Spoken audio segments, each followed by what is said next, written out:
नमस्कार दोस्तों, आप सभी का एक बार फिर से स्वागत है मेरे YouTube चैनल पर। कैसे हैं आप सब? आई होप आप सभी अपने घरों में सुरक्षित होंगे। आज का हमारा जो वीडियो है वो है हमारा टॉपिक मूल्य यानी वैल्यू। तो कल मैंने आप लोगों को वैल्यू के बारे में कुछ थोड़ा सा बताया था कि आखिर वैल्यू क्या होता है। तो आज हम वैल्यू के बारे में बात करेंगे कि उसका अर्थ, उसकी परिभाषाएं क्या क्या दी गई हैं, उसके कार्य क्या हैं, उसकी विशेषताएं क्या हैं और उसके प्रकार क्या क्या हैं। तो मूल्य के अर्थ और उसकी परिभाषा की सबसे पहले हम बात करते हैं। तो मूल्य शब्द का अलग अलग शास्त्रों में भिन्न भिन्न अर्थ प्रयुक्त किया गया है। अब अर्थशास्त्र के संबंध में मूल्य का अर्थ किसी वस्तु की दाम अथवा कीमत से होता है। मार्केट में जाके हम कोई भी चीज खरीदते हैं तो उसके लिए हमें जो उस वस्तु के बदले में जो कीमत देनी पड़ती है, जो हम पैसे देते हैं, उसका तात्पर्य जो है वो अर्थशास्त्र में कीमत से लगाया जाता है। सामाजिक प्राणी होने की वजह से मनुष्य को जीवन जीने के लिए कुछ मापदंडों की आवश्यकता होती है जो मूल्य के रूप में जाने जाते हैं। नीति शास्त्र के अंतर्गत मूल्य जो है वो मानवता की कसौटी है। यह हमारे जीवन को दिशा निर्देश प्रदान करते हैं तथा मनुष्य को पशुता से ऊपर उठाकर विवेकशील बनाते हैं। तो ये तो बात हो गई मूल्य के अर्थ और उसकी परिभाषा के बारे में। अब हम बात करेंगे उसकी जो विद्वान ने अपने तरीके से उसकी परिभाषाएं दी हैं उनके बारे में बात करेंगे। तो सबसे पहले हम बात करेंगे G.R. Leslie, R.F. लार्सन के अनुसार, जिसमें H.L. गोमार्न कहते हैं कि मूल्य जो है वो चीजों की सापेक्ष वांछनीयता की समूह अवधारणाएं हैं। H.M. जॉनसन के अनुसार मूल्य सामान्य मानक है और इन्हें उच्चतर आदेश मानदंड माना जा सकता है। यंग एंड मैक लिखते हैं कि मूल धारणा है काफी हद तक बेहोश जो सही और महत्वपूर्ण है। माइकल हर्लाबोस कहते हैं कि एक मूल्य एक विश्वास है कि कुछ अच्छा और सार्थक है। यह परिभाषित करता है कि क्या होने के लायक है और क्या नहीं। पीटर वार्सली के अनुसार मूल्य अच्छे की सामान्य अवधारणाएं हैं लोगों के जीवन के दौरान और कई अलग अलग गतिविधियों में जिस तरह से वे संलग्न हैं उनके बारे में विचारों का अंत होना चाहिए। तो ये तो सारी डेफिनेशन हो गई आपकी मूल्य के बारे में। अब हम बात करते हैं मूल्यों के महत्व के बारे में कि आखिर मूल्यों का क्या महत्व है। तो मूल्य निर्णय लेने में सहायता करते हैं। एक व्यक्ति न्याय करने में सक्षम है कि वह क्या सही कर रहा है और क्या गलत कर रहा है, जो वो मानता है कि आखिर सही क्या है और गलत क्या है। यह जीवन में विभिन्न चरणों में मदद करता है क्योंकि यह निर्णय लेने की प्रक्रिया को आसान बनाता है। अब मान लीजिए आपके सामने कोई सिचुएशन है, तो उस सिचुएशन को देखते हुए आप अपने हिसाब से उस सिचुएशन का निर्धारण करते हैं कि आखिर इस सिचुएशन में काम करना आपका ठीक रहेगा या नहीं, या ये सिचुएशन आपके लिए ठीक है या गलत है, क्योंकि ये निर्णय लेने की प्रक्रिया को आसान बनाता है। ये हम किसके द्वारा कर सकते हैं? मूल्य के द्वारा कर सकते हैं। अच्छे मूल्यों वाले व्यक्ति बेहतर निर्णय लेने की संभावना रखते हैं। अब हम बात करते हैं सोर्सेज ऑफ वैल्यू, यानी मूल्य के स्रोत क्या हैं। तो मूल्य के स्रोत के बारे में हम बात करें तो मूल्य के स्रोत वित्तीय निर्णय लेने के लिए एक व्यापक मार्गदर्शक है जो शुरुआती और अनुभवी चिकित्सकों के लिए उपयुक्त है। यह एक कला और विज्ञान दोनों के रूप में वित्तीय निर्णय लेने का व्यवहार करता है और एक व्यापक दृष्टिकोण का प्रस्ताव करता है जिसके माध्यम से कंपनियां अपने मूल्य को अधिकतम कर सकती हैं।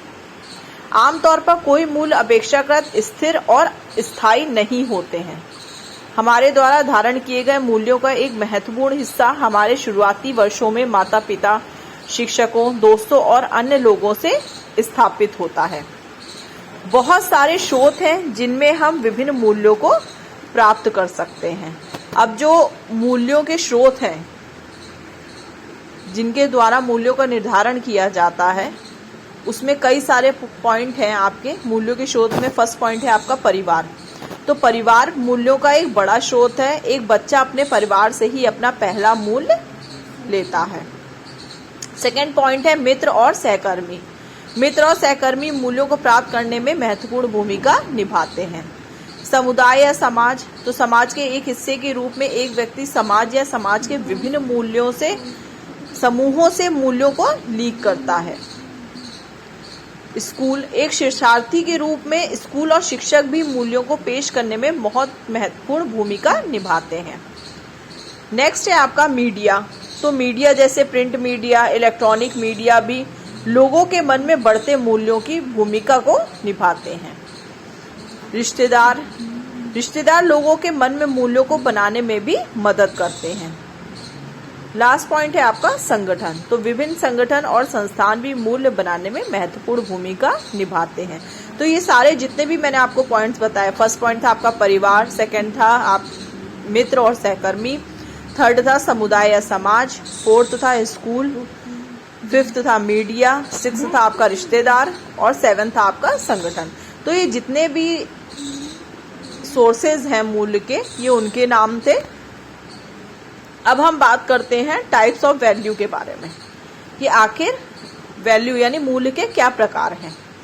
तो वे मान जो लोगों के लिए महत्वपूर्ण हैं, वे उन निर्णयों के प्रकारों को प्रभावित करते हैं जो वे करते हैं। वे अपने वातावरण और उनके वास्तविक व्यवहारों को कैसे देखते हैं। अब दो प्रकार के मूल्य होते हैं।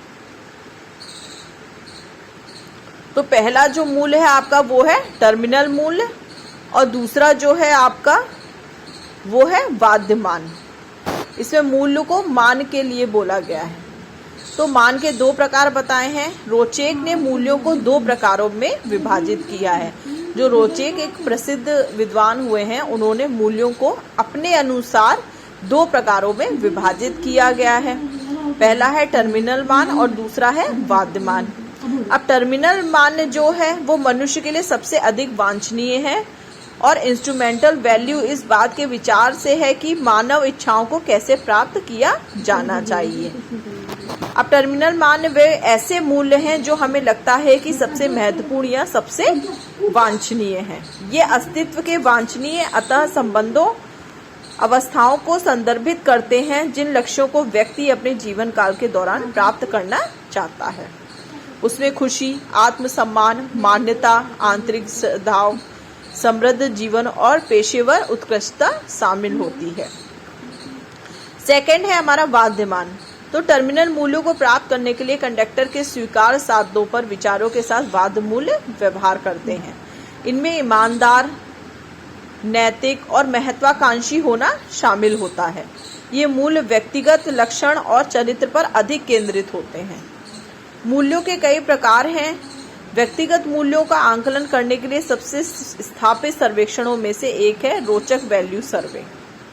यह सर्वेक्षण वर्णमाला क्रम में 18 टर्मिनल और 18 बाध्य मूल्यों को सूचीबद्ध करते हैं। तो ये तो बात होगी आपके मूल्यों के प्रकार के बारे में।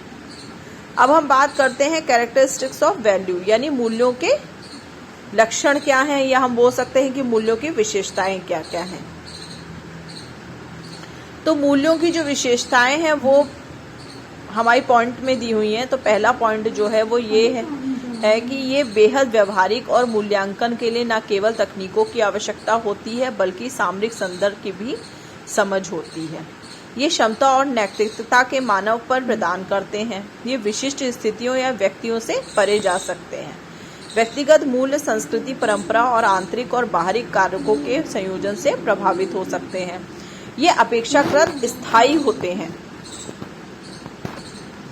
ये किसी व्यक्ति के मूल में से अधिक केंद्रीय हैं। ये हमारे अधिकांश परिवार, दोस्तों, पड़ोस के स्कूल, मीडिया और समाज के अन्य स्रोतों से जीवन में जल्दी सीखे जाते हैं।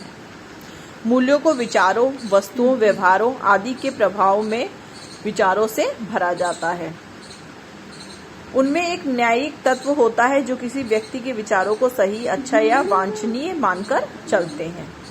मूल्य संस्कृति से संस्कृति और यहाँ तक कि व्यक्ति से व्यक्ति तक भिन्न हो सकते हैं। तो ये सारी थी आपकी मूल्य की विशेषताएं।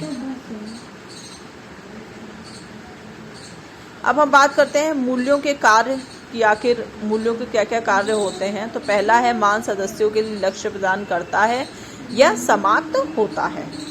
सेकेंड पॉइंट है आपका, मान समूह सहभागिता में स्थिरता और एक रूपता प्रदान करते हैं और वे समाज को एक साथ रखते हैं क्योंकि वे आम साझा हैं। कुछ समाजशास्त्री तर्क देते हैं कि साझा मूल्य सामाजिक एकता का आधार बनते हैं चूंकि वे दूसरों के साथ सामान्य मूल्यों को साझा करते हैं। नेक्स्ट थर्ड पॉइंट है, मूल्य उन नियमों को वैधता प्रदान करते हैं जो विशिष्ट गतिविधियों को नियंत्रित करते हैं। नियम को नियमों के रूप में स्वीकार किया जाता है और मुख्य रूप से इनका पालन किया जाता है क्योंकि वे उन मूल्यों को अपनाते हैं जिन्हें ज्यादातर लोग जो है वो स्वीकार करते हैं। फोर्थ पॉइंट है हमारा, मान नियमों के विभिन्न सेटों के लिए कुछ प्रकार के समायोजन को लाने में मदद करते हैं। लोग अपने जीवन के विभिन्न क्षेत्रों में एक ही तरह के छोर या लक्ष्य चाहते हैं, इसलिए उनके लिए इस अंत की खोज में मदद करने के लिए नियमों को संदोषित करना उदाहरण होता है। एग्जाम्पल के लिए, यदि भारतीय लोग समानता के सिद्धांत के मूल्य का पालन करते हैं तो उन्हें पति और पत्नी के पारस्परिक संबंधों को नियंत्रित करने वाले नियमों को संशोधित करना होगा, और आदमी और औरत जब नई गतिविधियां सामने आती हैं तो लोग अच्छा और सही के बारे में अपने विश्वास के प्रकाश में नियम बनाते हैं। तो ये कुछ इम्पोर्टेंट पॉइंट्स जो थे वो थे मूल्यों के कार्य के बारे में।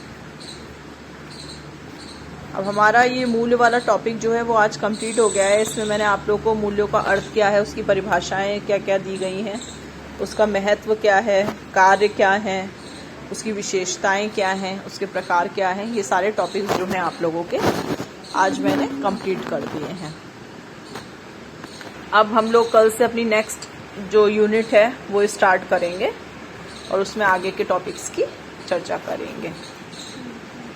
मिलते हैं अपने नेक्स्ट वीडियो में। धन्यवाद।